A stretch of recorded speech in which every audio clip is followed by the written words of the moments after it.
गुरु भगवान के अनंत अनंत शुक्राना। अब भगवान कृष्ण कह रहे हैं कि हम तो बांसुरी बजाने में इतने मगन हैं, हमें तो गोपी गोपी नहीं दिखती। बाबा हम अपने राग रागनी में मगन हैं। गोपियों ने कहा देखो, राग रागनी में मगन होना तो ठीक है, तुम्हारे सामने भले ही ना दिखे, लेकिन आदमी इतना मगन तो नहीं चले ना कि पाँव के नीचे देखकर तो चले। देखकर तो पाँव रखना चाहिए ना, कितनी चींटी कुछ चल रही हैं आपके पैर के नीचे, क्या क्या पड़ा है आपके पैर के नीचे, तो देखना चाहिए ना। अब गोपियाँ भगवान से कह रही हैं हम तो तुम्हारे पाँव के नीचे आ गई हैं। गोपियाँ कह रही हैं हम तो भगवान आपके पैरों में पड़ी हैं, हम तो आपके चरणों में पड़ी हैं, हमारे ऊपर पाँव रखकर खड़े हो और कहते हो हमको गोपी गोपी नहीं दिखती। गोपियों की ऊंचाई जो थी, जो बड़कपन था सारा, वे तुम्हारे चरणों के नीचे धूल में मिल गया है। कह रही गोपियों का जो बड़कपन था, जो उनकी वो थी, वो सब तुम्हारे चरणों की धूल में मिल गई है। उन्होंने अपना सारा अहंकार तुम्हारे प्रेम में खो दिया। यदि कोई अपने पाँव के नीचे देखे बिना पाँव रखता है तो उसको यही कहते हैं तुमने अपने पाँव के नीचे भी नहीं सूझती, है ना। कोई अगर नीचे नहीं देखे तो कहते हैं ना तुम्हें अपने पाँव के नीचे की भी नहीं सूझती। तो अब गोपियाँ भगवान से कह रहे हैं हम तुम्हारे पाँव में पड़े हैं, हमने इतनी शरणागति कर दी, इतने तुम्हारे समर्पित हो गए, फिर भी तुम्हें पाँव के नीचे का भी नहीं दिखता। हाँ तो कृष्ण बड़ी बदनामी होगी, हम तुम्हारे पाँव के नीचे गिरी पड़ी हैं और तुम हमारी ओर नहीं देखते। तुम्हारे चरनार विंदे की रज में हम विलीन हो गई। कहने तुम्हारी चरनार बिंदु की रज में हम विलीन हो गई हैं, हमने अपने को मिटा दिया है, फिर भी कहते हो तुम हमें नहीं दिखती। तो ऐसे तो मत कहो, हमने तो अपने आप को मिटा दिया है तुम्हारे प्रेम में, हम तो धूल में मिल गई हैं और तुम कहते हो कि हमें तो कोई गोपी गोपी नहीं दिखती। तो भगवान तुमको हर तरह से सहन करा। अब गोपियाँ दो बातें अपने बारे में कहती हैं, हमारे घर भी था, परिवार भी था, जहाँ तुम लौट जाने को कहते हो वह भी था, लेकिन अब हम सब छोड़ कर आई हैं। कह रही एक बार जो चीज़ उल्टी कर दी जाती है ना, एक बार जो चीज़ उल्टी कर दी जाती है उसको फिर खाया नहीं जाता। बोले कुत्ता होता है केवल जो वमन करके फिर उसको चाट लेता है। तो कह रहे हैं हम जो एक बार छोड़ आए फिर से हम उसमें वहाँ नहीं जाएंगे। हम घर परिवार सब, बेटा बेटी, धर्म अर्थ काम मोक्ष सब तुम्हारे लिए छोड़ आए, अब हम उसमें वापस नहीं जाएंगे। अब इसमें इन्होंने एग्जाम्पल दिया है कि जब उड़िया बाबा जी थे तो उस समय फूल माला बड़ी सस्ती आती थी, 2-2 पैसे की फूल माला आती थी। तो लोग क्या करते थे, उन्हें फूल माला चढ़ा देते थे, चंदन लगा देते थे और उनकी आरती उतार लेते थे। तो उड़िया बाबा जी बहुत मजाक करते थे, वे हंसते रहते थे। और गुरु पूर्णिमा के दिन तो लोग हमारी पूजा करते हैं और वे चुपचाप बैठे रहते थे। वे बात भी करते जाते थे और हंसते भी जाते थे। कहते थे अरे अरे ओ ब्रजमोहन, मैं पहचान गया भाई, 2 पैसे की माला चढ़ावे और 2 रुपये का लड्डू खाना चाहते हैं। 2 पैसे की माला चढ़ाते हैं और 2 रुपये का लड्डू खाना चाहते हैं। तो पूजा करने वाले लोग भी बड़े विलक्षण होते हैं,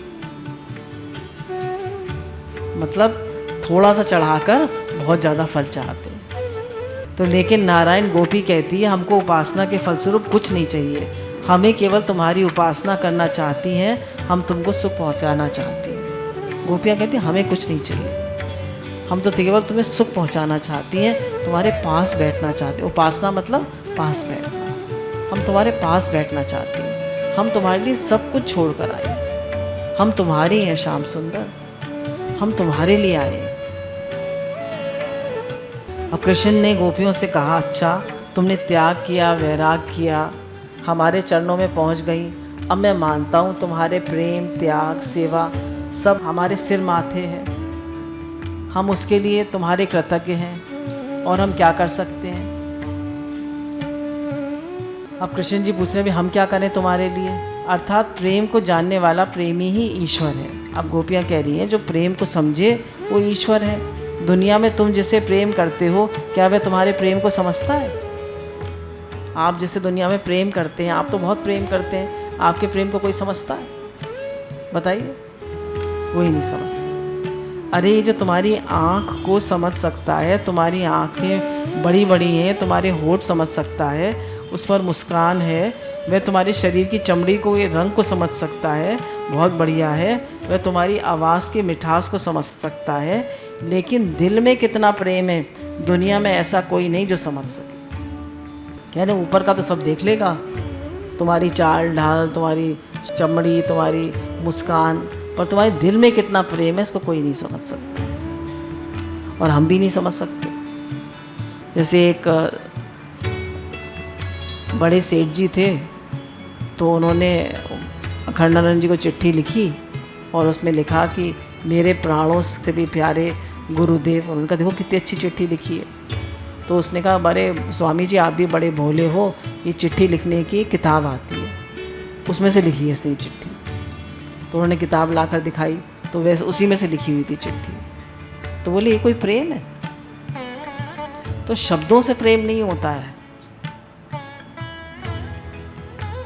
बहुत से लोग इतनी अच्छी बातें कर लेते हैं, मीठी मीठी इतनी बातें बना लेते हैं, लगता है इनका बड़ा प्रेम है। बहुत से लोग सीधे साधे होते हैं, उन्हें बातें बनानी नहीं आती, बेचारे डांट खा जाते हैं। तो कह रहे हैं कि भगवान तो सब जानते हैं, तो ईश्वर कौन? बोले जो तुम्हारे हृदय में जो ईश्वर के प्रति प्रेम है, उस हृदय में रहकर वह उस प्रेम को जानता है और तुमसे प्रेम करता है। बोले ईश्वर कौन है? जो तुम्हारे हृदय में जो प्रेम है उसको जानता है और तुमसे प्रेम करता है। बोले ईश्वर कौन है? जो तुम्हारे हृदय में प्रेम है वह उसको जानता है और वह तुमसे प्रेम करता है। और दुनिया में जितना प्रेम आप करते हो उतना कोई करता है? कोई नहीं करता, वो केवल ईश्वर करता है। इसको समझिए। किसी ने 30 साल, किसी ने 40 साल, किसी ने 50 साल दुनिया को खुश करने के लिए दिए होंगे। कौन कौन खुश है आपसे?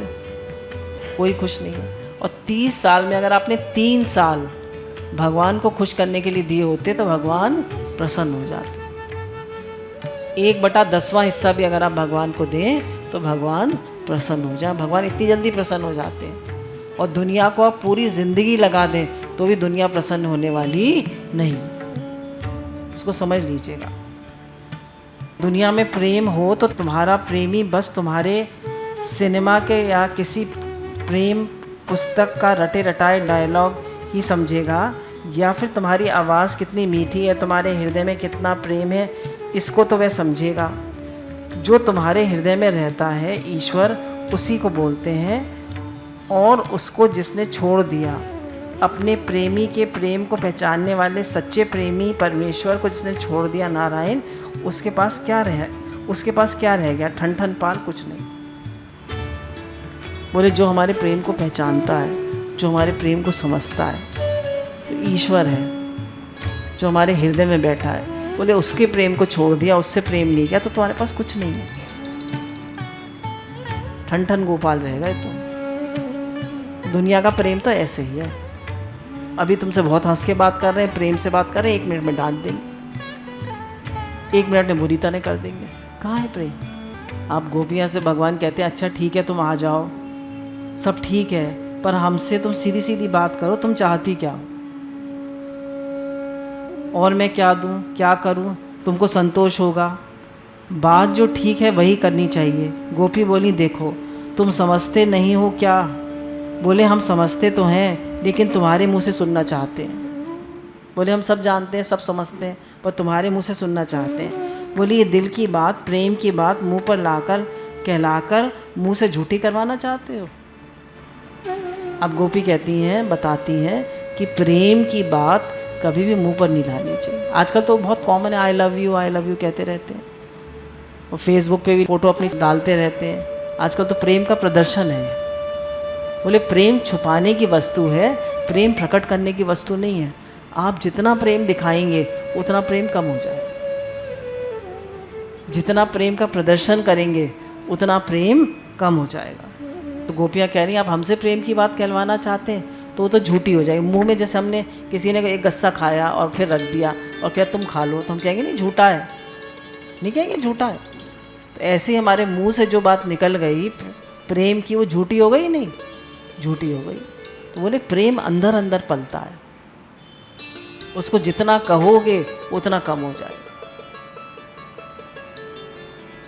बोले ये दुनिया तो तुम्हारी झूठी खाने लायक है, तुम्हारा प्रसाद ही पाने लायक है, क्योंकि गोपियाँ यदि तुम प्रेम की बात अपने मुंह से बोलोगी तो इस सारी सृष्टि उसका प्रसाद लेगी।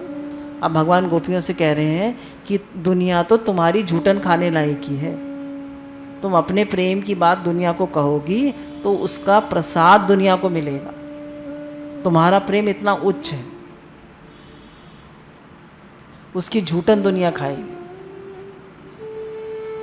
हम यही तो चाहते हैं कि तुम्हारे हृदय में जो प्रेम है उसका प्रसाद सबको मिल जाए। कितना प्रेम है इनका। पर प्रसाद मिलेगा कैसे? जब बोलोगी तब ना। बोली नहीं, ये दिल की बात कहने लायक नहीं है, प्रेम कहने से हल्का पड़ जाता है, प्रेम की बात जवान पर नहीं आती। बोला प्रेम कहने से हल्का पड़ जाता है, प्रेम की बात जवान पर नहीं आनी चाहिए।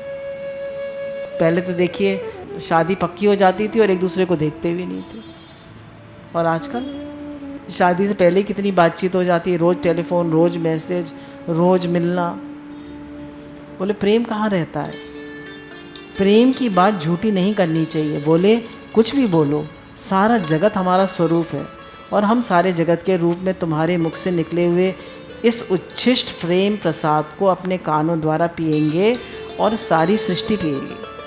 भगवान कह रहे हैं तुम अपने प्रेम की बात कहो, हम भी उस प्रसाद को पिएंगे अपने कानों द्वारा और सारी दुनिया को सुनाना चाहते हैं कि गोपियों का कितना प्रेम है हमसे। तुम्हारे दिल में जो प्रेम भरा हुआ है वह आज बोल कर बताओ। तो गोपियाँ बोलती हैं। तो गोपियाँ क्या कहती हैं? हे पुरुष भूषण, तुम तो पुरुषोत्तम, पुरुष रतन, पुरुष भूषण, पुरुष अहंकार। पुरुष भूषण माने दुनिया में सबका दिल तुमने दुखा रखा है, अब कहे बिना रहा नहीं जाएगा। दुनिया में जितने लोग दुखी हो रहे हैं ना तुम्हारी वजह से, तुमने सबके दिल में बैठ बैठ कर रोग फैलाया है, पीड़ा का रोग। पुरुष भूषण क्यों फैलाया है जानते हो? बोले तुमने रोग फैलाया है। क्यों फैलाया है? बोले अगर रोग नहीं फैलेगा तो डॉक्टर के पास दवा लेने कौन जाएगा। इसी प्रकार तुम ईश्वर ने संसार में जो दुख फैलाया है वह भी इसलिए कि लोग जब दुखी होंगे तो तुम्हारा भजन करेंगे, तुम्हारे पास आवेंगे। अब गोपियाँ ये कह रही हैं पुरुष भूषण ये भी अर्थ है कि तुम पुरुष रतन हो, हम भी नारी रतन हैं। तुम पुरुषोत्तम हो तो हम भी पुरुषोत्तमा हैं। तुम्हारी ये सुंदर मुस्कान, सुंदर रतन भागवत में स्मित का सार्थक वर्णन है। शुचि रतन देव की मुस्कुराती हैं तो उसकी मुस्कान में शुचि स्मिता बोलते हैं। कह रहे हैं जब देव की मुस्कुराती हैं तो कृष्ण को दूध पिलाना चाहती हैं, इसलिए मुस्कुराती हैं। पर जब कृष्ण मुस्कुराते हैं तो वो उनके उसमें मुस्कान में पवित्रता नहीं है, उनके उसमें कपट है। कपट क्या है कि हम इसके दिल दिमाग को खींच लें। वो सुंदर स्मित है, मतलब उससे सुंदर स्मित से ऐसे मुस्कुराते हैं टेढ़ी टेढ़ा करके, और चाहते हैं कि इसका जो दिल है और इसका जो दिमाग है उसको मोह लें, इसको अपनी ओर खींच लें। भगवान की जो मुस्कुराहट है वो कैसी है कि इसको अपनी ओर खींच लें, उसको मोह लेते हैं और जिसकी ओर देखते हैं उसके ऊपर छा जाते हैं। उसकी दृष्टि ऊपर छा जाने के लिए है और मुस्कान मोह लेने के लिए। बोले भगवान किसी को देख लें तो छा जाते हैं और मुस्कुरा कर देख लें किसी की तरफ तो छा जाते हैं उसके ऊपर। ऐसी है भगवान की मुस्कुराहट। हाँ, उनकी मुस्कान में शराब रहती है और चितवन में रोशनी रहती है। कभी आप पढ़ने दो उनके ऊपर भगवान की दृष्टि। बोले कभी पढ़ने दो अपने ऊपर भगवान की दृष्टि। उनकी आँख से आँख मिलाओ और उनके मुखार बिंदु में मुस्कान देखो। गोपी कहती है इसी से हमारे हृदय में तीव्र काम का उदय हुआ है। एक स्त्री दूसरे पुरुष से प्यार करती है तो उसको अधर्म कहते हैं, पर अपने पति से प्रेम करती है उसे धर्म कहते हैं। और जो भगवान से प्रेम करते हैं उसे क्या कहते हैं? परम धर्म। उसे क्या कहते हैं? परम धर्म। तो जो पति से प्रेम करती है उससे भी ऊंचा जो प्रेम है वो भगवान से प्रेम है, वो परम धर्म है। अब गोपियाँ कहती हैं कृष्ण जी से तुम बड़े उदार हो, अपनी सेवा दो तब ये आग बुझेगी। अब गोपियाँ कहती हैं ये हमारे अंदर जो विरह अग्नि जल रही है, प्रेम अग्नि जल रही है, ये कैसे बुझेगी? जब तुम अपनी सेवा दोगे। हमारी आग कुछ खाने से, कुछ पीने से, कुछ मिलने से, कुछ भोगने से नहीं मिटने वाली। हमारी तो आग घूम के, फिर के, अच्छे कपड़े पहन के, खा पी के मिट जाती है, पर कह रही हमारी मिटने वाली नहीं है। जब तक हमें भगवान नहीं मिलेंगे तब तक हमारी वीर्य अग्नि मिटने वाली नहीं। जब हमें ईश्वर की सेवा मिलेगी, कृष्ण की सेवा मिलेगी, अपने परम प्रियतम की सेवा मिलेगी, तभी ये आग बुझेगी। गोपी कहती हैं कि जब हमें परम प्रियतम की सेवा मिलेगी तभी ये आग बुझेगी। तो श्याम सुंदर, हम चाहती हैं तुम्हारी सेवा, हम तुम्हारी सेवा चाहती हैं और कुछ नहीं चाहती। तो कृष्ण ने कहा, गोपियाँ, सेवा देने से नहीं मिलती, हम देंगे तो तुम सेवा लोगी, तो कभी इंतज़ार करो, प्रतीक्षा करो, जब समय आवेगा तब हम सेवा दे देंगे। बोले सेवा देने से नहीं मिलती है, सेवा तो अपने आप ले लेता है। जो प्रेमी होता है वो सेवा अपने आप ले लेता है, मांग मांग के सेवा नहीं मिलती है। अरे मांगने से कहीं दास मिलता है, मांगने से कहीं सेवा मिलती है। जिसको सेवा करनी होती है वह तो करता ही है, वह सेवा किए बिना मर जाएगा। बोले उसे सेवा नहीं मिलेगी, वो तो मर जाएगा। उसको सेवा का शौक है, वो तो सेवा करेगा ही। गोपी कहती नहीं नहीं, तुम्हारे देने की ज़रूरत नहीं है, हम तो तुम्हारी दासी हैं, तुम्हारी सेवा करेंगी। गोपी कहते तुम दो ना दो, हम तो तुम्हारी दासी हैं, हम तो सेवा करेंगी ही। इसमें तुम्हारी स्वीकृति सापेक्ष सेवा हमको नहीं चाहिए। तुम मानो चाहे मत मानो, स्वीकार करो चाहे ना करो, हमको अपनी दासी मानो चाहे मत मानो, लेकिन हम तो तुम्हारी सेवा करेंगी, हम तो तुम्हारी दासी हैं। गोपियाँ कह रही हैं हम तो आपकी दासी हैं, एक जन्म नहीं, हम तो जन्म जन्म आपकी सेवा करेंगी। हम तो तुम्हारी दासी ही हैं, हमको दासी बनाओ मत, हमसे सेवा लो ऐसा नहीं, हम तो तुम्हारी दासी हैं, सेवा करेंगी, इसको तुम नहीं रोक सकते। अब गोपियाँ कह रही हैं हम तो आपकी दासी हैं, हम तो सेवा करेंगी ही, आप इसको नहीं रोक सकते। जो प्रेमी है वो तो सेवा करेगा, वो तो समर्पण करेगा ही, उसको कोई रोक नहीं सकता। गुरु भगवान के अनंत अनंत शुक्राना।